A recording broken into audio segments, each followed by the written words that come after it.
Hello students, मैं बलवान सिंह एक बार फिर से आपके अपने यूट्यूब चैनल मैथ्स की कमजोरी में आपका स्वागत करता हूं। आज हम पढ़ेंगे theory of equation. Theory of equation में हम पढ़ेंगे टाइप्स ऑफ इक्वेशन। इक्वेशन का जिक्र मैंने पिछले वीडियो में कर दिया था।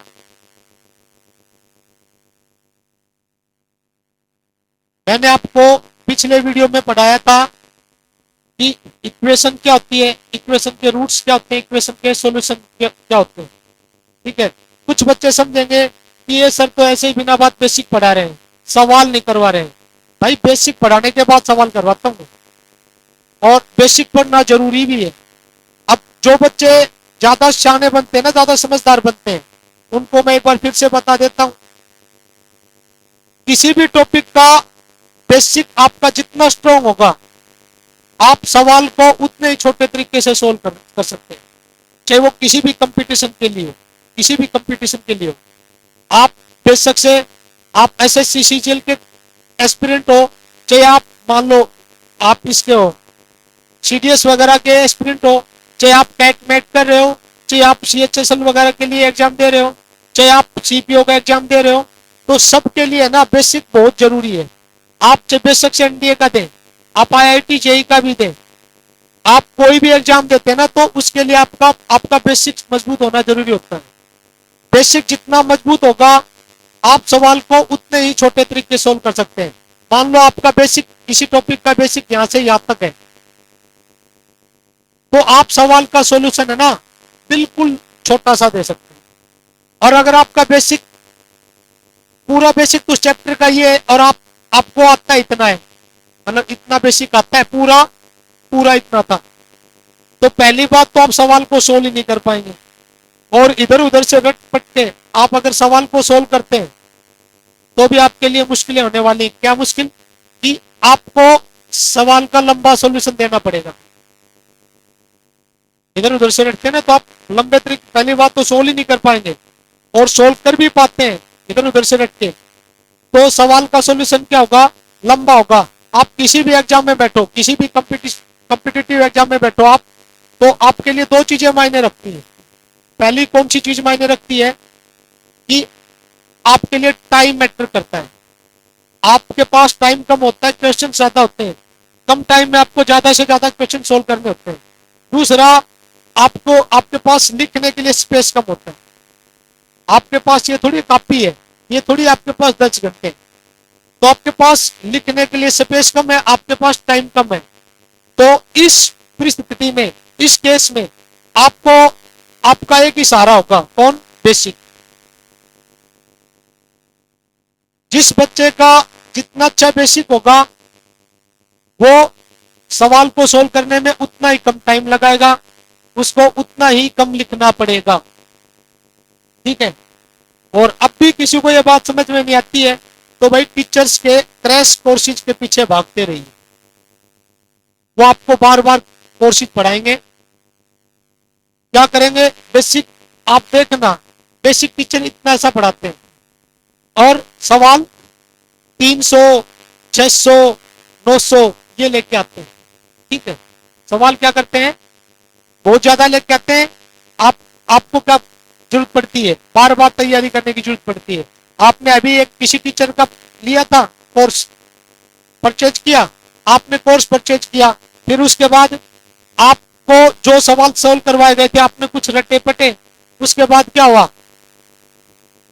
आपने एक एग्जाम दिया, उसमें आपका सिलेक्शन हो गया, किस्मत नहीं हुआ तो आप दूसरा देते हैं। दूसरा देते हैं ना, तो जब दूसरे एग्जाम तक जाते हैं ना, तो आपके साथ क्या होता है? आपने जो कुछ पढ़ा था ना, वो सब कुछ साफ हो जाता है। फिर आपको दोबारा किसी टीचर का कोर्स खरीदना पड़ता है। ये दुर्भाग्य आपके साथ बार बार घटित हो रहा है, और मैं इस दुर्भाग्य को खत्म करना चाहता हूँ। ठीक है। तो आप बेसिक पढ़िए पहले। तो मैं अब आता हूँ टाइप्स ऑफ इक्वेशन पे। टाइप्स ऑफ इक्वेशन पे तो मैंने इक्वेशन में रूट्स और सॉल्यूशन की बात की थी। मैंने ये भी बताया था कि जो इक्वेशन के रूट्स और सॉल्यूशन होते हैं ना, वो रियल भी होते हैं और इमेजिनरी भी।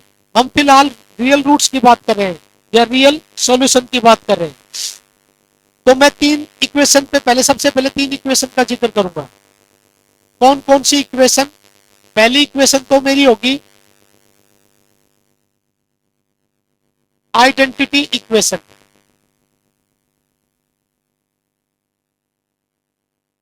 इसके बारे में आपको समझाऊंगा, ये चीज समझने के बाद आपको बड़ा फायदा मिलेगा। ठीक है, दूसरी इक्वेशन होगी कंडीशनल इक्वेशन।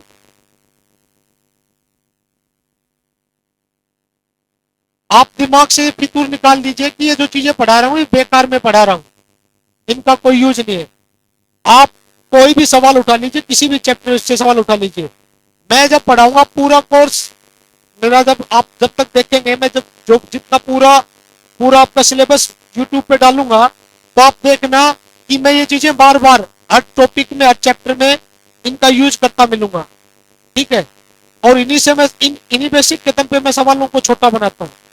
मैं छोटा बनाता हूँ, किसी ने देखा होगा, जैसे मैंने कोऑर्डिनेट ज्योमेट्री का रेशियो निकाला था, कोऑर्डिनेट ज्योमेट्री में रेशियो निकाला था। लोग क्या करते हैं, आप किसी भी टीचर से पढ़ लीजिए, वो चाहे एक्स हो, चाहे वाई टीचर हो, चाहे जेड टीचर हो, कोई भी टीचर हो, वो सब क्या करते हैं, रेशियो निकालने के लिए सेक्शन फॉर्मूले का यूज करते हैं। वो लिखते हैं एक्स बराबर m x two plus n x one बटे एम प्लस एन। ठीक है, वो ये चीज यूज करते हैं। बट मैंने क्या कहा था कि आपको जब भी रेशियो निकालना है तो एक्स कोऑर्डिनेट में से ये देखो, ये एक्स था, ये एक्स है, आप यूं लिख रहे थे एक्स वन वाई वन, ये आप लिख रहे थे एक्स वाई, और ये क्या लिख रहे थे आप, एक्स टू वाई टू। तो मैंने कहा था कि एक्स में से ये घटा दो, एक्स में से एक्स, एक्स में से एक्स, तो पहले आप एक्स में से एक्स वन घटाओ रेशियो, एक्स टू में से क्या घटा दो, एक्स घटा दो, ये आपका रेशियो मिल जाएगा। आप जितनी देर में सेक्शन फॉर्मूले की ये चीज सोचते हैं ना अपने माइंड में, उतनी देर में तो आपको क्या मिल जाता है, आंसर मिल जाता है, उतनी देर में आंसर मिल जाता है, चाहे वो इंटरनल डिवीजन हो चाहे एक्सटर्नल डिवीजन। यहां भी मैं क्या कर रहा हूं, मैं इक्वेशन वाली चीज यूज कर रहा हूं, इसका एक्सप्लेनेशन भी दूंगा मैं कि ये चीज मैंने ऐसे क्यों की, इसका कारण दूंगा। तो ये मैंने कोई कुछ नया भी नहीं किया है, बट ये आपको नया लग रहा है। ये किसकी वजह से, मैंने ये चीज किसकी वजह से की, बेसिक की वजह से। तो जितना अच्छा बेसिक होगा उतना ही आपको फायदा मिलेगा। तो ये जो चीजें पढ़ा रहा हूं ना, आप इनको इग्नोर मत कीजिए, आप इनको सीखिए, समझिए। एक बार देखिए, दो बार देखिए, तीन बार देखिए, चार बार समझने की कोशिश कीजिए, पांच बार समझने की कोशिश कीजिए। उसके बाद आप सवाल सोल्व कीजिए, उसके बाद आप मॉक टेस्ट दीजिए, आपको बहुत फायदा मिलेगा।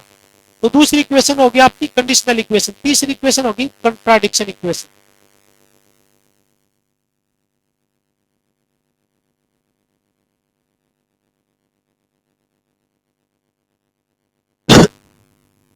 तो मैं सबसे पहले आइडेंटिटी इक्वेशन की बात करता हूं। ठीक है, ठीक है, आइडेंटिटी इक्वेशन आपने आइडेंटिटी पढ़ी होगी, ए प्लस बी का स्क्वायर, ये क्या आता है, A square plus two A B plus B square. ठीक है, अब इस इक्वेशन का मतलब क्या है, मैंने जब इक्वेशन स्टार्ट की, इक्वेशन पहला वीडियो देखना आप, मैंने इक्वेशन के रूट्स और सॉल्यूशन की बात की थी। तो इस इक्वेशन के भी सॉल्यूशन है। सॉल्यूशन होने का मतलब ए की वैल्यू, ए की किसी वैल्यू के लिए सेटिस्फाई करेगी, बी की किसी वैल्यू के लिए सेटिस्फाई करेगी। ठीक है, आप ए की कुछ वैल्यू रखिए, बी की कुछ वैल्यू रखिए, उसके लिए ये साइड और ये साइड, राइट हैंड साइड और लेफ्ट हैंड साइड क्या आ जाएगी आपकी, बराबर आ जाएगी। तो आइडेंटिटी इक्वेशन वो इक्वेशन होती है जिसका सॉल्यूशन नंबर लाइन का हर नंबर हो, क्या हो, नंबर, जिसका सॉल्यूशन नंबर लाइन का हर नंबर हो। नंबर लाइन पे कौन से नंबर है, रियल नंबर्स, नंबर लाइन पे आपके रियल नंबर्स हैं। तो आइडेंटिटी इक्वेशन कौन सी इक्वेशन हुई, जो हर रियल नंबर से सेटिस्फाई होगी ना, जिस इक्वेशन का सॉल्यूशन हर एक रियल नंबर हो, वो इक्वेशन कैसी होती है, आइडेंटिटी इक्वेशन होती है। इसके कुछ अपवाद भी होते हैं। अपवाद कैसे, जैसे आप एक आइडेंटिटी पढ़ोगे ट्रिग्नोमेट्री में, sec square theta minus tan square theta बराबर एक, तो ये एक वैल्यू से क्या नहीं होगी, सेटिस्फाई नहीं होगी। अभी तक आप पढ़ना सभी टीचर बोलते हैं sec square theta minus tan square theta बराबर 1। कहेंगे थीटा की वैल्यू कुछ भी हो हमेशा क्या आएगा 1, बट वो गलत पढ़ाते हैं आपको। Sec square theta minus tan square theta, theta की हर एक वैल्यू के लिए 1 नहीं आएगा। ये जब मैं ट्रिग्नोमेट्री पढ़ाऊंगा तब बताऊंगा, ठीक है। तो अगर कोई एक दो वैल्यू अपवाद में आ जाए तो भी वो क्या रहेगी, आइडेंटिटी इक्वेशन रहेगी। आइडेंटिटी इक्वेशन का मतलब क्या है कि लगभग लगभग नंबर लाइन का हर नंबर इस इक्वेशन का क्या होगा, सॉल्यूशन होगा, ठीक है। उम्मीद आपको ये चीज समझ में आई होगी। मैं वेरीफाई करके दिखा देता हूं। मैं मान लो नंबर लाइन पे रियल नंबर है, रियल में कौन कौन से नंबर आते हैं, रैशनल और इरेशनल। मैं पहले दो रैशनल नंबर ले लेता हूं। मैं ए की वैल्यू ले लेता हूं 2 और बी की वैल्यू ले लेता हूं 3, ठीक है। तो ए की जगह मैं क्या रखता हूं 2 और बी की जगह 3। ए की जगह पे मैंने रखा 2, 2 का स्क्वायर, ए की जगह 2 रखा, बी की जगह 3, बी का स्क्वायर 3 का स्क्वायर, ठीक है। अब आप इसको जोड़ोगे ना 3 और 5, 3 और 5 का होल स्क्वायर कितना आता है 25, 2 का स्क्वायर कितना आता है आपका 4, और 3 दूनी 6 दूनी 12 और 9, ये कितना आएगा 21 4 25, 25 बराबर क्या आएगा आपका 25 आ जाएगा, 25 बराबर 25 आ जाएगा। तो देखो ए 2 लिया, बी 3 लिया, ए और बी क्या है इसके सॉल्यूशन है, ए की वैल्यू और बी की वैल्यू क्या है इस इक्वेशन का सॉल्यूशन है। 2 और 3 लेने के बाद ये इक्वेशन क्या हो गई, सेटिस्फाई हो गई। सेटिस्फाई होने का मतलब राइट हैंड साइड बराबर क्या आ गई, लेफ्ट हैंड साइड आ गई, ठीक है। तो आप और भी वैल्यू ले सकते हैं, जैसे आप एक नंबर रैशनल ले लो, एक इरेशनल। आपने मान लिया ए ले लिया आपने 1 और बी ले लिया आपने √3, इसके लिए भी इक्वेशन क्या होगी, सेटिस्फाई होगी। आप ए की जगह पे 1 रखो, बी की जगह पे √3, ए का स्क्वायर बी का कितना आएगा √3 का स्क्वायर 3 आता है, √3 का स्क्वायर कर लेना 3 आएगा। तो अब मैं ये लिखूं 2 की पावर 2, इसका मतलब क्या होता है 2 2 बार गुना होता है। तो यहाँ पे 1 प्लस √3, इसका मतलब क्या होगा 1 प्लस √3 2 बार गुना होगा। अगर ये आपका लेफ्ट हैंड साइड का एक्सप्रेशन आ गया, लेफ्ट हैंड साइड में आपकी ये वैल्यू आ रही है, तो राइट हैंड साइड में ये जो चीज है ना आपकी, अगर ये भी यही बन गई तो इक्वेशन क्या जाएगी, सेटिस्फाई हो जाएगी। तो आप क्या करो, इसको लिखो 1 का स्क्वायर 1 और इसको लिखोगे तो 2√3 और आपका 3, ठीक है। ये क्या आ गया आपका, ये आ चुका है। आपको लेके क्या आना है 1 प्लस √3 और 1 प्लस √3। तो आप ये जो बीच वाली टर्म है इसको तोड़ दो, फैक्टर कर लो इसको, क्योंकि दोनों फैक्टर आ रहे हैं, दोनों चीज गुणा हो रही है तो फैक्टर है। तो पहले आप इसके जो ये टर्म है ना इसको तोड़ दो, √3 को तोड़ोगे √3 प्लस √3, इसको स्प्लिट कर लिया मैंने बीच वाली टर्म को, मिडिल टर्म को, और बाकी टर्म थे ना उनको ज्यों का त्यों लिख दिया। उसके बाद आपने क्या किया कि √3 प्लस 1 तो आपको दिखाई देगा, तो इसको तो ज्यों का त्यों रखो।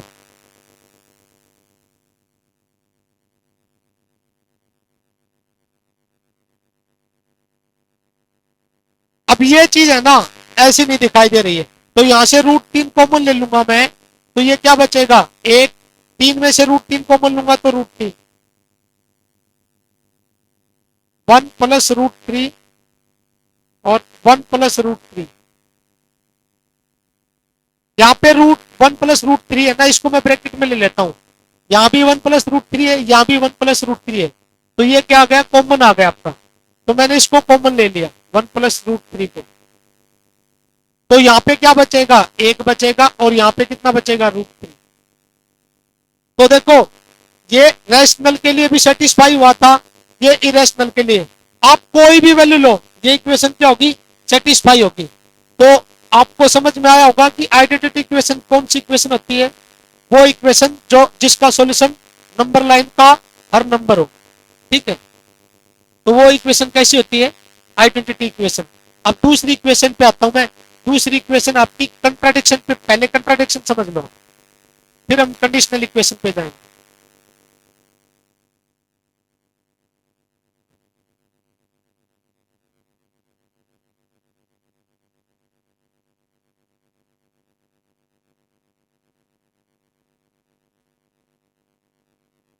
इक्वेशन का मतलब क्या था कि दो एक्सप्रेशन बराबर, इधर एक एक्सप्रेशन है, इधर इधर वाले को राइट हैंड साइड, इधर वाले को लेफ्ट हैंड साइड, ठीक है। तो मैं एक एग्जांपल देता हूं कंट्राडिक्शन का मतलब समझाने के लिए। मैं आपको कहता हूं कि केला और सेब, मैंने दो चीजें ले ली, ठीक है। अब ये दो चीजें ना, इनमें केला और सेब में दो चीजें मैटर करती हैं। एक तो क्या करती है, क्वांटिटी, दूसरी चीज मैटर करती है आपकी क्वालिटी,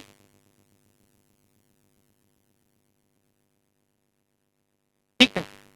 एक चीज तो क्या होगी, क्वांटिटी होगी, और एक चीज क्या होगी आपकी क्वालिटी। तो जो केला सेब है ना, क्वांटिटी में तो इक्वल हो सकते हैं। क्वांटिटी, अगर हम क्वांटिटी कंडीशन डालेंगे, केला और सेब की क्वांटिटी इक्वल है, मान लो 5 किलो सेब होगा तो 5 किलो केला भी हो सकता है, ठीक है। तो इन दोनों की क्वांटिटी क्या आ गई आपकी, क्वांटिटी इक्वल हो सकती है। लेकिन ये कंडीशन हटा दूं और मैं दूसरी कंडीशन डालूं क्वालिटी वाली, तो क्या इनसे इक्वेशन बनाई जा सकती है? भाई सेब की अलग क्वालिटी होती है और केला की अलग क्वालिटी होती है। तो क्वालिटी अगर कंडीशन रखूंगा ना, तो यहां पे इक्वेशन नहीं बनेगी।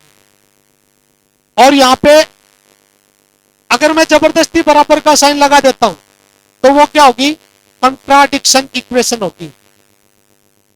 वो कैसी इक्वेशन होगी, कंट्राडिक्शन इक्वेशन होगी।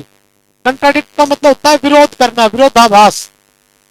मतलब केला और सेब की क्वालिटी एक जैसी नहीं हो सकती।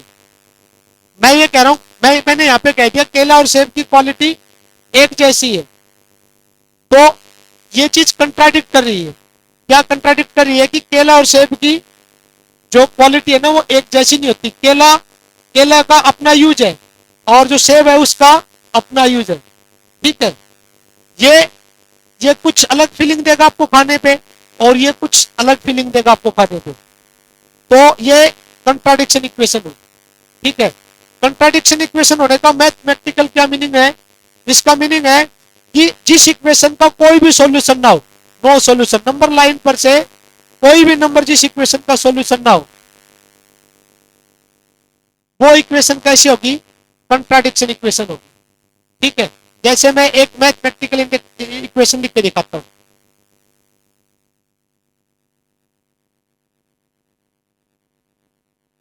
मैं कहता हूं 5x + 7 बराबर 5x, ये कंट्राडिक्शन इक्वेशन है। कैसे, मैं कह रहा हूं कि 5x में 7 जोड़ रहा हूं, वो 5x के बराबर है। देखो 5x में 7 जोड़ रहा हूं, 5x के बराबर। भाई 5x तो 5x के बराबर हो लिया था। अब इसमें मैं 7 और जोड़ रहा हूं, तो ये इस बात के लिए कंट्राडिक्ट कर रहा है, विरोध कर रहा है कि 5x 5x के बराबर हो चुका था, उसमें 7 जोड़ूंगा तो क्या होगा, 5x के बराबर नहीं होगा। तो ये इक्वेशन कैसी है, कंट्राडिक्शन इक्वेशन है। और इसका क्या आता है, नो सॉल्यूशन। आप यहां से x की वैल्यू नहीं निकाल सकते। अगर आप x की वैल्यू निकालने भी जाएंगे ना, तो देखिए एक बार, आप वेरिएबल को एक तरफ ले जाओ, 5x को उस तरफ ले जाओगे तो क्या होगा, घट जाएगा। 7 इस तरफ, आप सॉरी 5x को उस तरफ ले गए इसको, तो 5x - 5x, और इस तरफ क्या रह गया 7। 5x में से 5x गया 0, तो ये 0 और 7 को बराबर कर देगा, जबकि 0 और 7 क्या नहीं होते, बराबर नहीं होते। तो उम्मीद है आपको कंट्राडिक्शन इक्वेशन समझ में आई होगी। कंट्राडिक्शन इक्वेशन क्या बताई है मैंने, कि जिस इक्वेशन का कोई भी नंबर सॉल्यूशन ना हो, वो इक्वेशन कैसी होगी, कंट्राडिक्शन इक्वेशन होगी। अब कई बच्चे सोच रहे होंगे ये क्या फालतू बात कर रहे हैं सर। मैं फालतू बात नहीं कर रहा हूं। आपने 10वीं में लीनियर इक्वेशन पढ़ी है, आपने 10वीं में लीनियर इक्वेशन पढ़ी होंगी, A1/A2 pair of linear equations. आपने पढ़ा होगा A1x + B1y + C1 = 0, A2x + B2y + C2। जब हम इन इक्वेशन को सोल्व करते थे तो हम क्या देखते थे, A1/A2 बराबर नहीं B1/B2। तो इसका क्या आता था, यूनिक सॉल्यूशन। और जब मैं कहता था ना A1/A2 बराबर B1/B2 बराबर नहीं है C1/C2, तो इसका क्या था? No solution. जो नो सॉल्यूशन है ना, नो सॉल्यूशन वाला केस, ये कंट्राडिक्शन इक्वेशन है। आप आप वो सवाल पढ़ना 10वीं की किताब में, जहां पे नो सॉल्यूशन आता है उस सवाल को पढ़ना कि वहां पे क्या मिलेगा आपको। इक्वेशन बनने वाली जो कंडीशन है उसमें कंट्राडिक्शन मिलेगा आपको, वहां पे विरोधाभास मिलेगा। ठीक है, आप देखना एक बार। और इसमें इसमें क्या है, यूनिक सॉल्यूशन है ना, तो ये आपकी कंडीशनल इक्वेशन होगी। अभी मैं इसका जिसका डिस्कस करूंगा, ये आपकी कैसी इक्वेशन होगी? कंडीशनल इक्वेशन होगी। ठीक है, कंडीशनल इक्वेशन क्या होती है, अब मैं जल्दी आपके सामने डिस्कस करता हूं। ठीक है,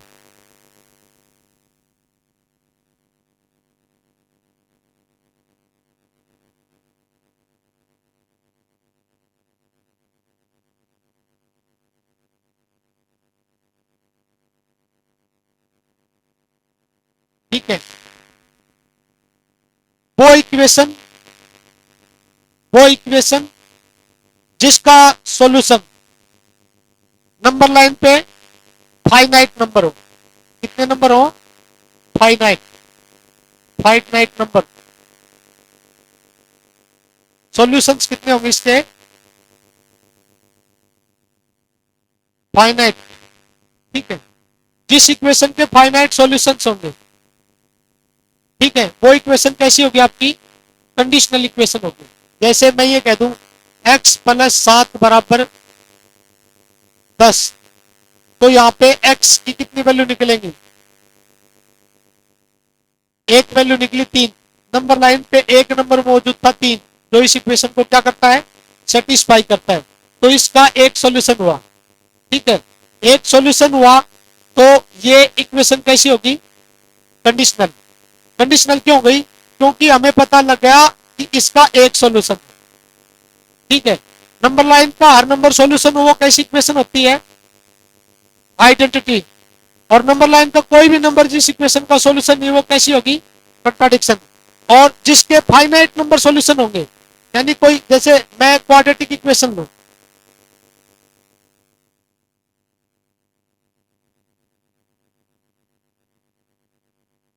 ये इक्वेशन लूं।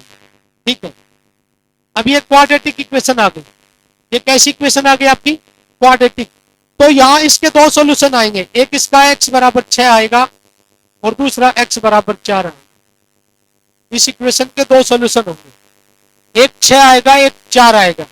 ठीक है, तो ये दोनों सॉल्यूशन भी क्या? फाइनाइट। फाइनाइट का मतलब है हम उनको गिन सकते हैं, उन सॉल्यूशंस को। उन सॉल्यूशंस को क्या कर सकते हैं? गिन सकते हैं। यहाँ पे एक सॉल्यूशन था, यहाँ पे एक, दो, तो फाइनाइट सॉल्यूशन। एक भी सॉल्यूशन नहीं होगा वो कैसी इक्वेशन होगी? कंट्राडिक्शन। और जिसका हर नंबर सॉल्यूशन होगा वो कैसी इक्वेशन होगी?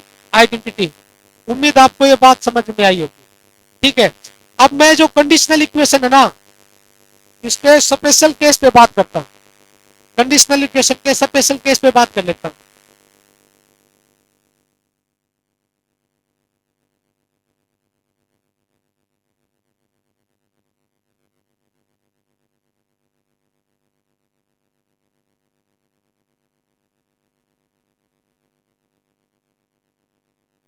ठीक है, क्या पहला केस है, इसकी एक तो फॉर्म होती है डिटर्मिनेट फॉर्म,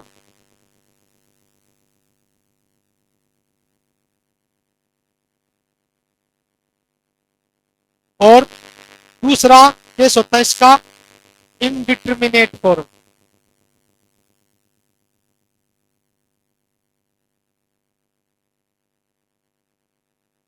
सर ये क्या लिख रहे हो? मैंने कहा कि कंडीशनल इक्वेशन है ना, उसकी दो फॉर्म है, एक फॉर्म डिटर्मिनेट फॉर्म, एक फॉर्म है indeterminate form. Sir determinate form होने से क्या मतलब है? तो देखिएगा, मैं अगर x + 3 बराबर 7 लिखूं तो ये डिटर्मिनेट फॉर्म है। और अगर मैं x + y बराबर 10 लिखूं तो ये कैसी फॉर्म है? इनडिटर्मिनेट फॉर्म है। ये कैसी फॉर्म हो गई? इनडिटर्मिनेट।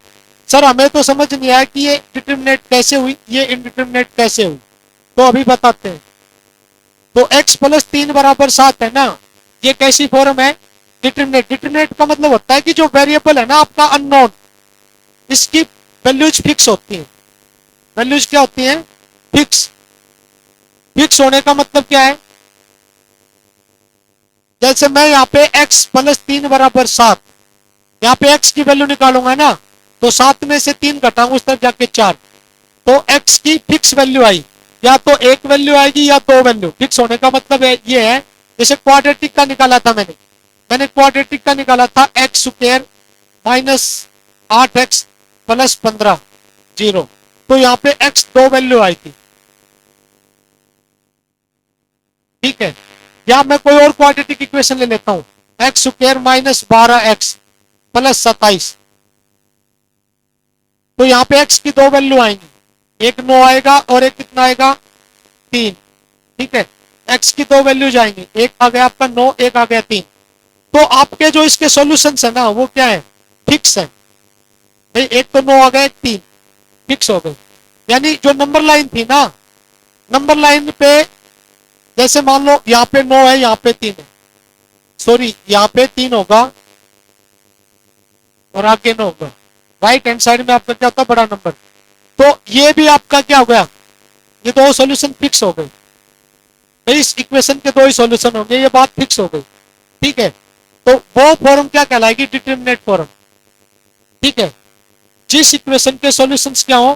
फिक्स हो जाए कि भाई इतने सॉल्यूशन होंगे, 2 होंगे, 4 होंगे, 5 होंगे, 10 होंगे, 20 होंगे, 40 होंगे, 50 होंगे, 100 होंगे, 1000 भी हो सकते किसी इक्वेशन के सॉल्यूशन, 1 लाख भी हो सकते हैं। बट 1 लाख भी हो गए ना किसी इक्वेशन के सॉल्यूशन, तो वो क्या हो गए? उसके नंबर ऑफ सॉल्यूशंस फिक्स हो गए।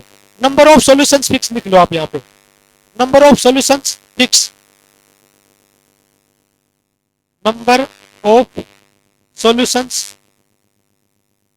फिक्स हो गए। तो वो कैसी फॉर्म होगी? Determinate form. और इनडिटरमिनेट फॉर्म जिसमें नंबर ऑफ सॉल्यूशंस क्या हो? Not fix. Number of solutions ये आपके क्या होंगे? Not fix. कि कितने भी नंबर ऑफ सॉल्यूशंस आ जाए भाई, देखो यहाँ पे तो हमें पता लग गया कि 4 ही आएगा इस इक्वेशन का सॉल्यूशन, ये फिक्स हो गया। ये एक सॉल्यूशन आएगा इसका, वो कौन है? 4। एक सॉल्यूशन आ गई, ये बात फिक्स हो गई। तो ये कैसी होगी? डिटरमिनेट। लेकिन अगर मैं x प्लस वाई बराबर 10 इसकी बात करूंगा ना, x प्लस वाई बराबर 10, अभी इस इक्वेशन की बात करूंगा ना, तो मैं पूछूंगा यहाँ पे कितनी अननोन चीजें? 2। x अननोन है वेरिएबल, और y पता नहीं कितने हैं, ये अननोन क्वांटिटी है, वेरिएबल है। ठीक है, तो मैं कहूं कि x की कितनी वैल्यू जाएंगे, y की कितनी वैल्यू जाएंगे। तो आपने उस इक्वेशन में तो क्या कहा था? आपने साथ था शायद, आपने इस इक्वेशन में क्या कहा था कि x का एक सॉल्यूशन 4 आया, तो इसके नंबर ऑफ सॉल्यूशन क्या हो गए? फिक्स हो गए। लेकिन अब आप यहाँ पे है ना, आप यहाँ पे देखना x 1 रखोगे तो 9, y कितना होगा? 9, 10। ये 1 और 9 इस इक्वेशन को क्या करें? सेटिस्फाई करें। अगर आप x 2 लोगे तो y 8। ठीक है, आप x 0 लोगे तो y कितना आएगा? 10 आएगा। आप 3 लोगे तो y कितना आएगा? 7। आप 4 लोगे तो y 6। x 5 लोगे तो y 5। x 6 लोगे तो y 4। x 7 लोगे तो y 3। x 8 लोगे तो y 2। x 9 लोगे तो y 1। x 10 लोगे तो y 0। x 11 लोगे तो y -1। x 12 लोगे तो y -2। x 13 लोगे तो y -3। x 14 लोगे तो y -4। ठीक है, ये चलते रहेंगे ऐसे। तो यहाँ पे है ना, x के नंबर ऑफ सॉल्यूशंस क्या नहीं हो रहे? फिक्स नहीं हो रहे। x का सॉल्यूशन भाई देखो 0 भी है, 1 भी है, 2 3 4 5 6 7 8 9 10, और आप निकालते रहना, इसके नंबर ऑफ सॉल्यूशंस क्या होते रहेंगे, निकलते रहेंगे, निकलते रहेंगे। तो क्या इस इक्वेशन का सॉल्यूशन नंबर लाइन का हर नंबर होगा? हर नंबर सॉल्यूशन नहीं होगा, ठीक है। कौन से नंबर, क्योंकि यहाँ पे रिजल्ट क्या है आपका, यहाँ पे रिजल्ट है बराबर में 10, x प्लस वाई बराबर 10। आपका ये रिजल्ट है ना रैशनल है, तो x और y के जो सॉल्यूशन होंगे ना, x और y की जो वैल्यूज होंगी वो रैशनल ही होंगी। क्या होंगी? रैशनल। इरेशनल हो सकती है कब? इरेशनल तब होंगी जब वो क्या हो, कंजुगेट। जैसे आप यूं कह दो 10 प्लस रूट 3 और x की आप ये वैल्यू ले लो और दूसरी y की आप ये वैल्यू ले लो और आप इनको जोड़ोगे ना तो ये कट जाएगा, तब आपका क्या होगा? इरेशनल सॉल्यूशन भी आ जाएगा, ठीक है। आपका क्या जाएगा? Irrational solution. मैंने कंजुगेट की बात बोल रहा था तो कंजुगेट भी दिखा देता हूं। मैं ये करूं कि 5 plus root 3 plus 5 minus root 3, ये आपकी x की वैल्यू ले ली मैंने और ये y की, ये दोनों आपस में क्या कंजुगेट है, ये दोनों आपस में क्या कंजुगेट। तो रूट 3 से रूट 3 कट जाएगा, इसका सॉल्यूशन 10 आ जाएगा। तो इरेशनल नंबर सॉल्यूशन हो सकते हैं, but her irrational number solution नहीं हो सकता। जैसे आपने क्या किया, x रूट 3 ले लिया, y आपने क्या लिया, रूट 2 ले लिया। अब आप x रूट 3 लिया, y रूट 2 लिया, तो आप जोड़ेंगे ना, ये कभी भी 10 नहीं आएगा। तो इसके जो सॉल्यूशन है ना, वो नंबर लाइन का कुछ पोर्शन होगा, वो मान लो रे भी हो सकता है, वो लाइन सेगमेंट भी हो सकता है। आप कहेंगे लाइन सेगमेंट तो फिक्स हो गया, हाँ लाइन सेगमेंट फिक्स हो गया, पर नंबर लाइन पे एक पॉइंट एक नंबर को रिप्रेजेंट करता है, तो लाइन सेगमेंट पे कितने पॉइंट हैं? इनफाइनाइट। तो इस इक्वेशन के इनफाइनाइट सॉल्यूशन है, x की इनफाइनाइट वैल्यूज है, y की इनफाइनाइट वैल्यूज है, पर नंबर लाइन का हर नंबर इसका सॉल्यूशन नहीं है। तो ये जो इक्वेशन है ना, आइडेंटिटी इक्वेशन से डिफरेंट होगी, और डिफरेंट किस लिए होगी कि इसके सॉल्यूशन भी इनफाइनाइट है, बट नंबर लाइन का एक बहुत बड़ा हिस्सा इसका सॉल्यूशन नहीं मिलेगा आपको। जबकि आइडेंटिटी इक्वेशन में मैंने कहा था कि अपवाद तो हो सकता है, कोई एक या दो पॉइंट उसका सॉल्यूशन नहीं होगा। नंबर लाइन के लगभग सभी नंबर क्या होंगे उसके सॉल्यूशन, पर इसका सॉल्यूशन देखो मैं रख रहा था, तो इसके बहुत से सॉल्यूशन मिल जाएंगे आपको, बहुत से नंबर आपको क्या मिलेंगे, इसके सॉल्यूशन मिल जाएंगे, बट सभी नंबर नहीं होंगे। बहुत बड़ा हिस्सा क्या हो जाएगा, बच जाएगा। जैसे मैंने ये एग्जांपल दिया, x रूट 3 लो, y रूट 2 लो, तो ये कभी जी 10 नहीं आएगा। आप और भी ले लो, आप x ले लो 2.3 पे बार प्लस 4, x ये ले लो, y ये ले लो, तब भी ये 10 नहीं आएगा। तो नंबर लाइन के बहुत से नंबर, यानी एक बड़ा पोर्शन क्या नहीं होंगे, इस इक्वेशन के सॉल्यूशन नहीं होंगे। बट x और y की वैल्यू कितनी निकल सकती है, x और y की इनफाइनाइट वैल्यू, क्योंकि मैंने 11 माइनस 1 लिया, फिर मैंने कहा था 12 प्लस माइनस 2 ले लो, 13 प्लस माइनस 3 ले लो, 14 प्लस माइनस 4 ले लो, 15 प्लस माइनस 5 ले लो। इस तरह से आप इसके सॉल्यूशन निकालते चले जाएं, ठीक है।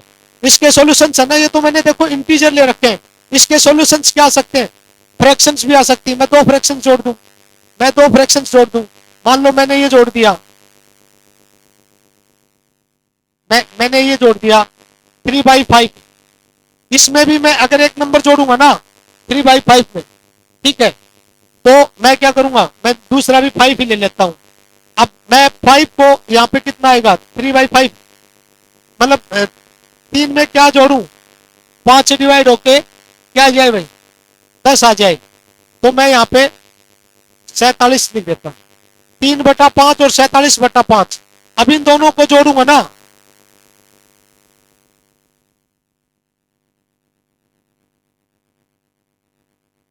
तीन बट्टा 5 और 47/5, x 3/5 लेना, y 47/5, तो क्या होगा, ये दोनों क्या देंगे, 10, इन दोनों को जोड़ लेना, तो x 3/5, y 47/5। तो x की इस तरह से कितनी वैल्यूज आएंगी, इनफाइनाइट आएंगी। पर इनफाइनाइट वैल्यूज है ना, वो कहां से आएंगी भाई, नंबर लाइन का ये हिस्सा है ना, यहां से यहां तक भी इसमें इनफाइनाइट नंबर है, यहां से यहां तक भी कितने नंबर है, इनफाइनाइट। तो ये जो सॉल्यूशन होगा ना इस इक्वेशन का सॉल्यूशन, वो नंबर लाइन का एक पोर्शन होगा, एक पार्ट होगा। ठीक है, इधर वाला पार्ट बच जाए, मान लो इधर वाला भी बच जाए, या कहीं पे मिल रहा हो, मतलब जगह जगह पे, मतलब थोड़ा सा हिस्सा है यहाँ, थोड़ा सा कहीं और छूट जाए, थोड़ा हिस्सा कहीं और, थोड़ा हिस्सा कहीं और, इस तरह से। तो इसके सॉल्यूशंस कितने हैं? इनफाइनाइट है। बट वो किस में है? नंबर लाइन का पार्ट है। वो जो इनफाइनाइट आ रहा है ना, वो क्या है? नंबर लाइन का पार्ट। नंबर लाइन पे है ना, मैंने अभी यहां बताया कि ये हिस्सा भी क्या हो सकता है, इसका जो ये पार्ट है, ये क्या हो सकता है? लाइन का पार्ट है। ठीक है, उम्मीद आपको ये चीज समझ में आई होगी। अब कुछ लोग ये दावा भी कर देते हैं कि इस इक्वेशन में वो आपको वैल्यू पुटिंग सिखाते हैं ना अलजेब्रा में, तो वो वैल्यू टू पुट होती है क्योंकि ये इंडिटरमिनेट फॉर्म ऑफ इक्वेशन है। कुछ लोग क्या कहते हैं कि ये चीज हमने खोज की है, कॉपीराइट है। अरे भाई, एल्जेब्रा में इस इक्वेशन की खोज है ना, जो लोग कह रहे हैं ना हमारा कॉपीराइट है और हमने खोज की है, तो उनके बाप दादा का जन्म नहीं हुआ होगा ना, तब से पहले है। ठीक है, इंडिटरमिनेट फॉर्म ऑफ इक्वेशन आपको किताबें भी मिल जाएंगी इसमें बहुत सी। ठीक है, और आपको, आप गूगल कर लीजिए ना, आप गूगल में भी आपको ये चीज नजर आ जाएगी।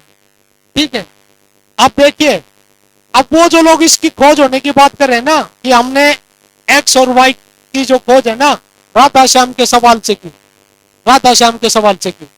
तो भाई राधा श्याम के सवाल से खोज की ना, तुम बेचारों को ये नहीं पता, कल उनसे ये सवाल पूछ लिया जाए ना, ये बिल्कुल बेसिक सवाल है कि इस इक्वेशन के नॉन नेगेटिव इंटीग्रल सॉल्यूशन कितने होंगे।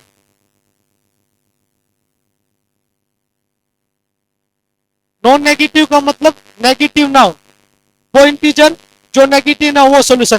तो देखो, एक तो ये आया था, दूसरा आपका ये आया था, तीसरा ये देखो, 0 भी नॉन नेगेटिव है, 10 भी नॉन नेगेटिव, 1 भी नॉन नेगेटिव, 9 भी नॉन नेगेटिव, 2 भी नॉन नेगेटिव, 8 भी नॉन नेगेटिव, 3 भी नॉन नेगेटिव, 7 भी, और यहां तक आ गए आपके। ये आपके क्या है? Non negative integral solution. कितने हुए? एक तो ये हो गया, 2 3 4 5 6 7 8 9 10 11, इसके नॉन नेगेटिव सॉल्यूशन हुए ना 11 हुए।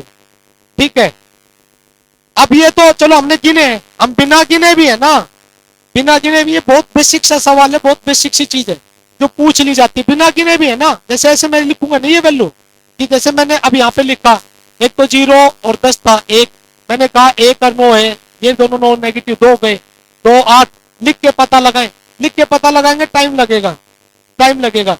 बिना लिखे, बिना लिखे भी हम इसके नॉन नेगेटिव इंटीग्रल सॉल्यूशन बता सकते। कैसे?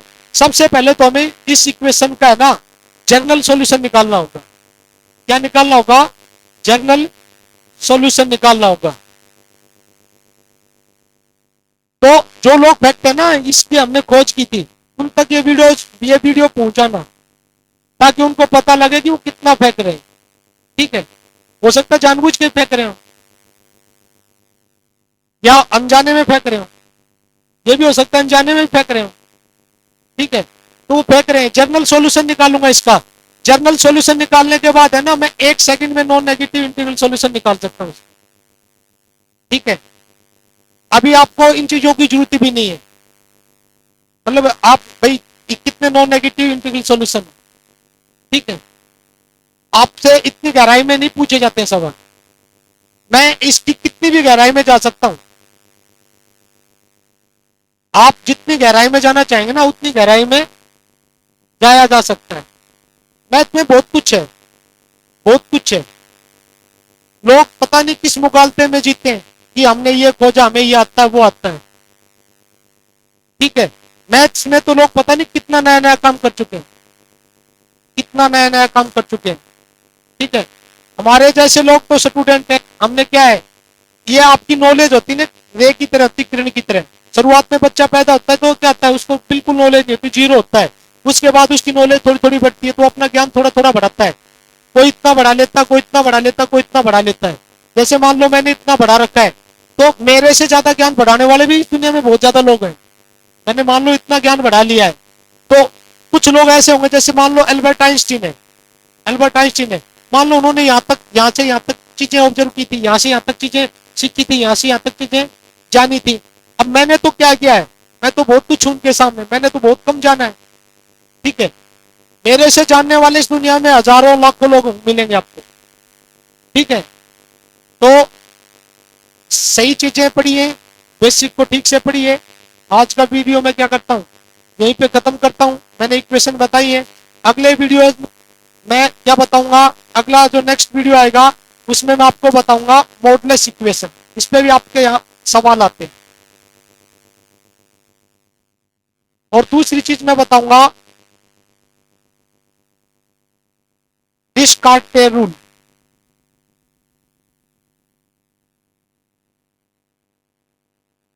ठीक है, ये दोनों चीज बताऊंगा। डिस्कार्टे रूल पे अभी तक एसएससी सीजीएल में सवाल नहीं पूछा गया, लेकिन पूछा जा सकता है। डिस्कार्टे रूल क्या बताता है कि किसी इक्वेशन के कितने रियल सॉल्यूशन होंगे और कितने इमेजिनरी सॉल्यूशन होंगे, और रियल सॉल्यूशंस में कितने पॉजिटिव सॉल्यूशंस होंगे और कितने नेगेटिव। क्योंकि हमने बात की है नंबर लाइन पे, जीरो होता है पॉजिटिव नंबर होते हैं और नेगेटिव नंबर लाइन पे ये नंबर होते हैं। तो जो डिस्कार्टे रूल है ना, उसमें हम पढ़ेंगे कि रियल सॉल्यूशंस में कितने पॉजिटिव सॉल्यूशन होंगे और कितने नेगेटिव सॉल्यूशन होंगे। तो ये चीज हम अगले वीडियो में पढ़ेंगे, ये बेसिक हम अगले वीडियो में कवर करेंगे। बेसिक को अच्छे से देखिए। अगर आपको दो चीजें करनी है, आपको टाइम बचाना है, आपको लिखने के स्पेस से बचना है, तो बेसिक को अच्छे से पढ़िए। और अगर आपको ट्रिक्स टाइप्स के पीछे भागना है तो टीचर्स के क्रैश कोर्सेज के पीछे भागते रहिए। एक बार अलजेब्रा जो पढ़ा रहा हूं ये बेसिक ठीक से पढ़ना। कहीं से कोई भी सवाल आए, किसी भी मॉक का हो, किसी भी बुक से हो, चाहे वो कैट का हो, चाहे मैट का हो, चाहे आपका कहीं भी हो, आपका एसएससी सीजीएल का हो, चाहे आपका सीपीओ का, किसी भी एग्जाम का सवाल हो, आप उस सवाल को क्या करेंगे, मतलब बहुत कम टाइम में और बहुत कम स्पेस में सोल्व कर सकते हैं। ठीक है, आपको कागज की जरूरत नहीं होगी, जैसे पेज भरने की जरूरत नहीं होगी। मैं देखता हूँ टीचर क्या करते हैं, छोटे छोटे सवालों के भी लंबे लंबे सॉल्यूशन देते रहते हैं। बच्चों को डराया जाता है। और डरते क्यों बच्चे? क्योंकि बच्चों को बेसिक कम पढ़ाया जाता है, सवाल ज्यादा बताए जाते हैं। मैंने बताया था जितना बेसिक अच्छा होगा, सवाल उतने आपके लिए आसान होते जाएंगे। तो अपना ख्याल रखिएगा, चैनल को ज्यादा से ज्यादा शेयर कीजिए, सभी टेलीग्राम्स ग्रुप में, सभी व्हाट्सएप ग्रुप्स में सब्सक्राइब कर लीजिए। यहाँ पे वो चीजें मिलने वाली हैं जिनकी आपने कभी उम्मीद नहीं की होगी। मैं ये नहीं कहता कि ये सब चीजें इनका जन्मदाता मैं हूं, ये चीजें मेरी देन है, बट ये मैंने अलग अलग रिसोर्सेज से पढ़ी है। मैंने बहुत मेहनत की इनको पढ़ने पे, और ये चीजें आपको इजीली एक प्लेटफॉर्म पे उपलब्ध हो रही हैं। तो इस अवसर को, इस मौके को आप गवाइए मत। ठीक है, अगले वीडियो में मिलते हैं। Take care.